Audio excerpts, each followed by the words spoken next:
This telling will focus on events prior to the World of Warcraft.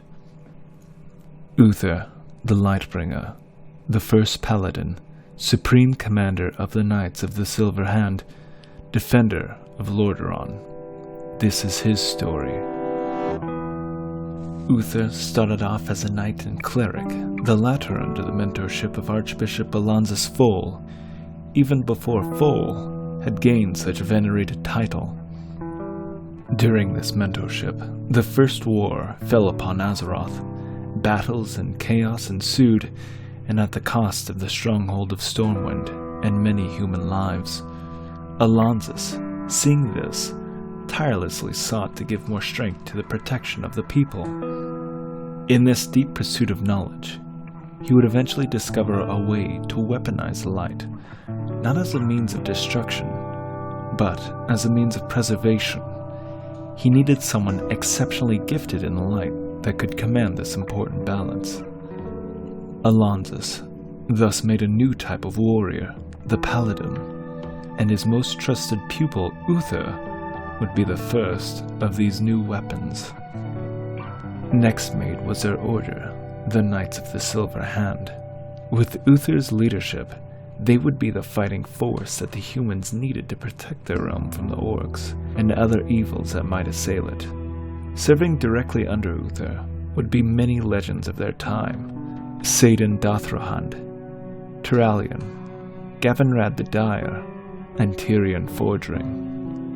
Uther was also in the conflict with Orgrim Doomhammer in his siege of Lordaeron. During this horrible conflict, Uther aided the forces of the humans and provided the power of the light. Doomhammer was repelled and his forces devastated. Turalyon, being also a lieutenant of Anduin Lothar, would name him Lightbringer, and that name would stick with him all of his life. His further exploits in the Second War would see him uncovering a conspiracy of the Alterac and their betrayal of the Alliance, and the final assault of the Burning Blade on the very steps of the Dark Portal. Tirion Fordring would also see the justice of Uther the Lightbringer. Tirion attacked the forces of his fellow paladin Seidan Dathrohan in the aid of an orc named Eitric. Note that at this time orcs and humans were very much bitter enemies, and Tyrion's treachery was not at all tolerated. Tirion would stand trial in front of a jury. They, in turn, found him guilty of assaulting Alliance forces, and he would be stripped of his powers by Uther himself and cast out of the Knights of the Silver Hand and live his life as an exile. Uther was seen as a hero of his time. The king of Lordaeron, Tyrannus II, insisted that Uther be the one to tutor the crown prince Arthas. Uther, honored, would teach the boy valor and duty as a paladin and help hone his fighting capability. The two were fast friends, and Uther took great pride in Arthas. We enter in the Third War. The true terror of Uther's life would come later. Fate would wait to truly challenge the paladin when he was old. The lives of many would rest on the shoulders not of a boy and a sword and stone, but on the pauldrons of a grizzled and graying veteran of many wars. A mysterious plague was starting to cover the land and turning its citizens into horrible undead abominations.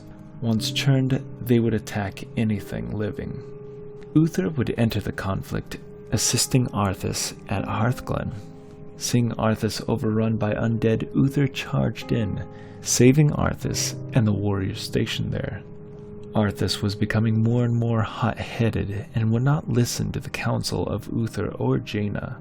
This troubled Uther greatly. Uther and Arthas would travel to Stratholme in Arthas's feverish bid to kill the leader of this new invader, Mal'Ganis.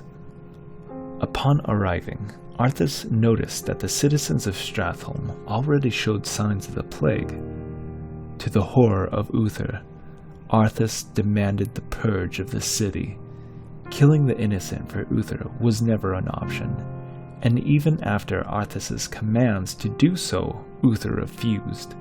Arthas in haste and madness labeled Uther a traitor and disbanded the Knights of the Silver Hand from his service. This next action by Uther was questioned by many. Instead of trying to stop Arthas, Uther journeyed back to King Tyrannus to tell him of this grave news.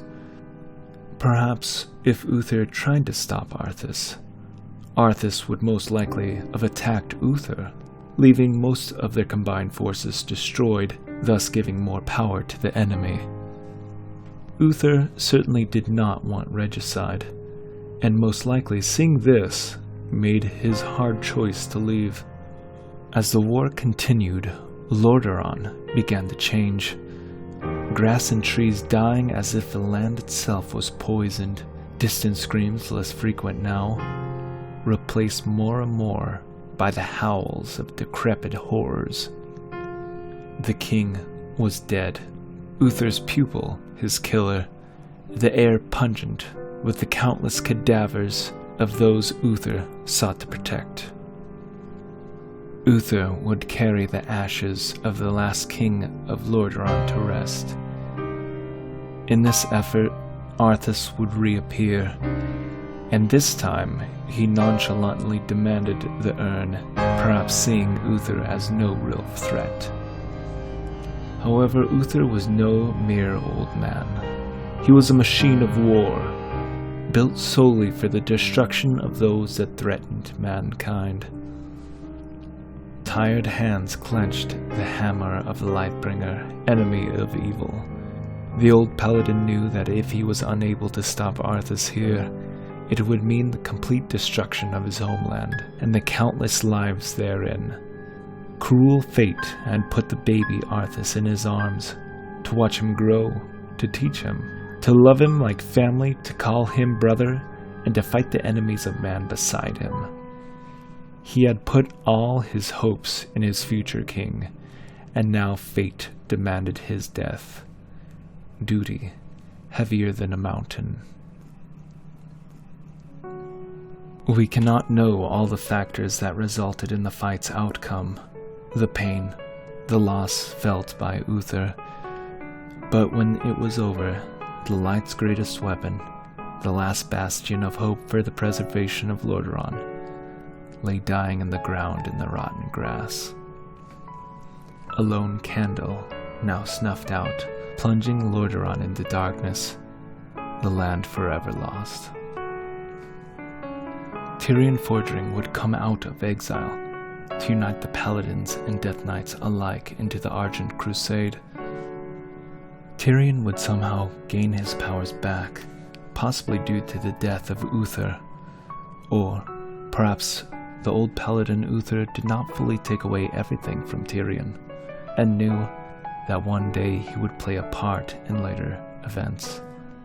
However, some Paladins in Stormwind still reject Tyrion as a traitor, and continue to call themselves the Knights of the Silver Hand, though a shadow compared to their former power.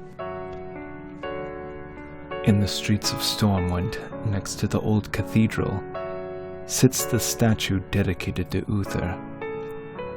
Those that remember the terrible times when darkness fell over Azeroth come to honor he who resisted, he who in the face of true evil fought back.